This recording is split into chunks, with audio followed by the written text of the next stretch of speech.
শহরের আনাচে কানাচে আশ্রয় নিয়েছে।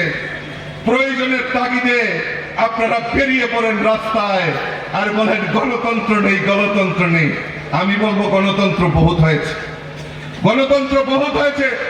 আমার সদর জেলার কার্যকর্তাদের বলবো ওই ক্রিমিনালদের আইডেন্টিফাই করুন, ওই ক্রিমিনালদের চিহ্নিত করুন, পুলিশের সহায়তা নিন, আমরা তাদেরকে ছাড়বো না। আমাদের বিভিন্ন জায়গায় আমাদের কার্যকর্তাদেরকে খুন হয়েছে নিশিকান্ত চাকমা, চানমোহন ত্রিপুরা, আমাদের বিভিন্ন 11 জন কার্যকর্তা খুন হয়েছে।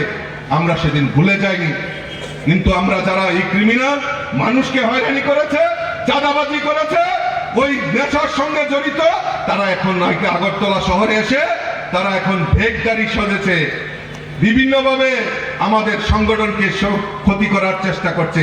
তাদের আইডেন্টিফাই করতে হবে, তাদের চিহ্নিত করতে হবে, পুলিশের সহায়তা নিতে হবে, তাদেরকে সেইভাবে তাদের আইনের আশ্রয় নিয়ে তাদেরকে প্রতিহত করতে হবে। বন্ধুগণ, আমি আলোচনা বেশি দীর্ঘায়িত করছি না। আমি চাই এই রাজ্যের উন্নয়ন, আমাদের রাজ্যের মাননীয় মুখ্যমন্ত্রীর সংকল্প যে এক ত্রিপুরা শ্রেষ্ঠ ত্রিপুরা।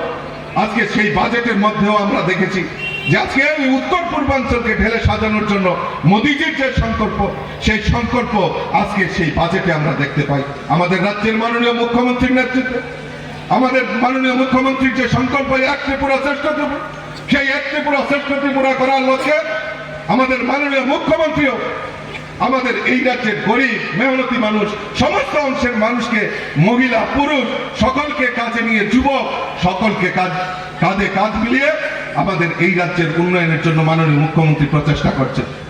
গত কিছুদিন আগে আপনারা দেখেছেন যে এই ভয়াবহ বন্যা পরিস্থিতি